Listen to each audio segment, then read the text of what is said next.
कि लोग जो है वो रिजवान मोहम्मद रिजवान के ऊपर हमला कर रहे हैं कि ये आपने क्या कर दिया। अब हमारी बदकिस्मती है कि मोहम्मद रिजवान आता है उस नंबर पे और वो जब बैटिंग कर रहा होता है वो ऐसे लगता है देख के आपको कि जैसे दुनिया का सबसे मुश्किल तरीन काम कर रहे हैं। यानी कि वो काम अगर किसी गांव के किसी मजदूर को दे दिया जाए और वो बैटिंग करने आएगा तो वो गरीब तरीके से डांस करेगा पिच के ऊपर आगे, वो हमारा कप्तान कर रहा है। कलसे साहब, मैं बाबर की बात करूंगी। उनके बड़े स्टैट्स हैं, बड़ा नाम है और बड़ा उनको पाकिस्तान में भी दुनिया भर में माना जाता है, चाहे स्पिनर हो चाहे फास्ट बॉलर हो।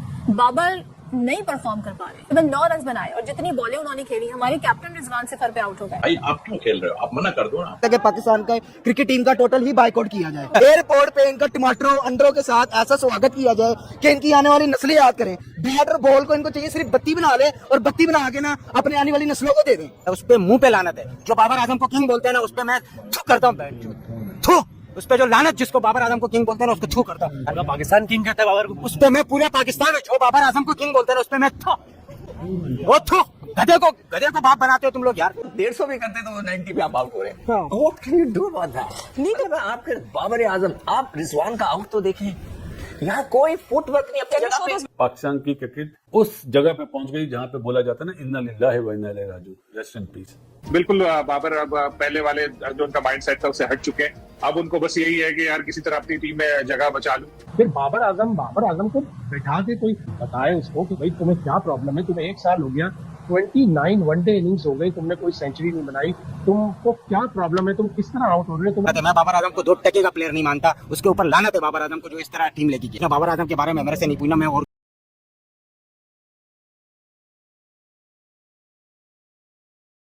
The bowling was too good और वही पुराने वाले विंडीज याद आ गए।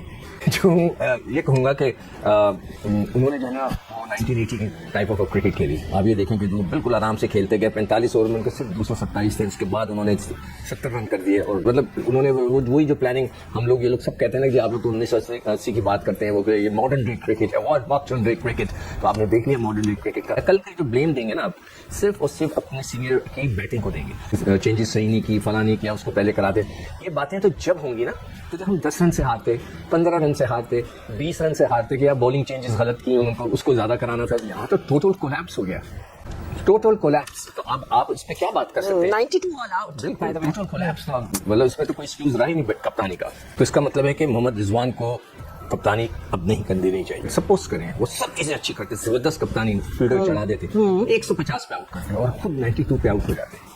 मतलब इस वक्त देखो ना स्कोर, कह रहा हूँ, मैंने सुबह 2-3 क्लिप्स देखी कि लोग जो है वो मोहम्मद रिजवान के ऊपर हमला कर रहे हैं कि ये आपने क्या कर दिया। तो आपकी बैटिंग का फैक्टर था 0-0, 9-0, सब टर्की चले गए। तो अब टर्की 9-0 पे आ गए, वहाँ पे तो 150 भी करते तो 90 पे आप आउट हो रहे हैं। What can you do about that? नहीं तो आपके बाबर आजम, आप रिजवान का आउट तो देखें, यहाँ कोई फुटवर्क नहीं अपनी जगह पे, बाउंड फ्रीज हुए हैं।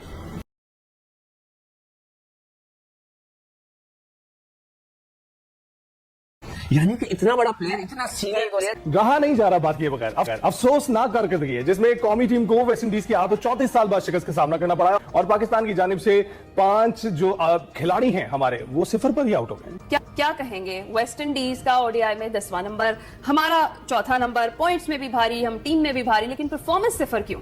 रिकॉर्ड भी टूट रहे हैं, दिल भी टूट रहे हैं। हर सीरीज के साथ शायकीन जो है दूर होते जा रहे हैं पाकिस्तानी क्रिकेट से। कहाँ हमने 92 का वर्ल्ड कप जीता था, कहाँ हम 92 रन पर अब आउट हो रहे हैं। और जिस पिच पे 40 मिनट पहले आखिरी 10 ओवर में वेस्ट इंडीज ने 7 ओवर में 100 रन बनाए, उस पिच पे 8 रन पे हमारे 3 खिलाड़ी आउट हो गए। आप अंदाजा लगा लें, और वो तीनों 0 पे आउट।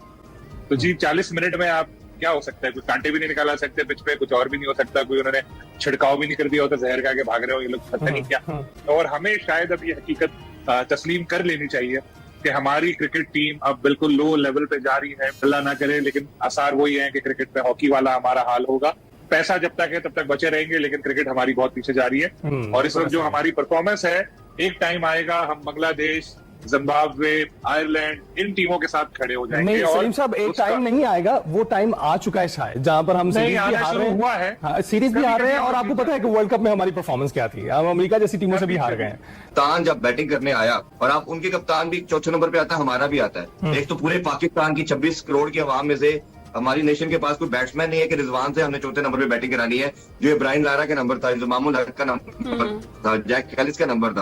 अब हमारी बदकिस्मती है कि मोहम्मद रिजवान आता है उस नंबर पे, और वो जब बैटिंग कर रहा होता है वो ऐसे लगता है देख के आपको कि जैसे दुनिया का सबसे मुश्किल तरीन काम कर रहे हैं। यानी कि वो काम अगर किसी गाँव के किसी मजदूर को दे दिया जाए और वो बैटिंग करने आएगा तो वो गरीब तरीके से डांस करेगा पिच के ऊपर आगे, वो हमारा कप्तान कर रहा है। मुझे लगता है कि शायद इनकी क्रिकेट खत्म हो चुकी है, वो जो 3-4 साल क्रिकेट इनकी थी वो खेल चुके हैं और अब आप उनसे जबरदस्ती वो काम ले रहे हैं। अगर बात करें तो 1 साल 11 माह हो गए बाबर की लास्ट जो सेंचुरी थी, आखिर हुआ क्या है बाबर आजम को?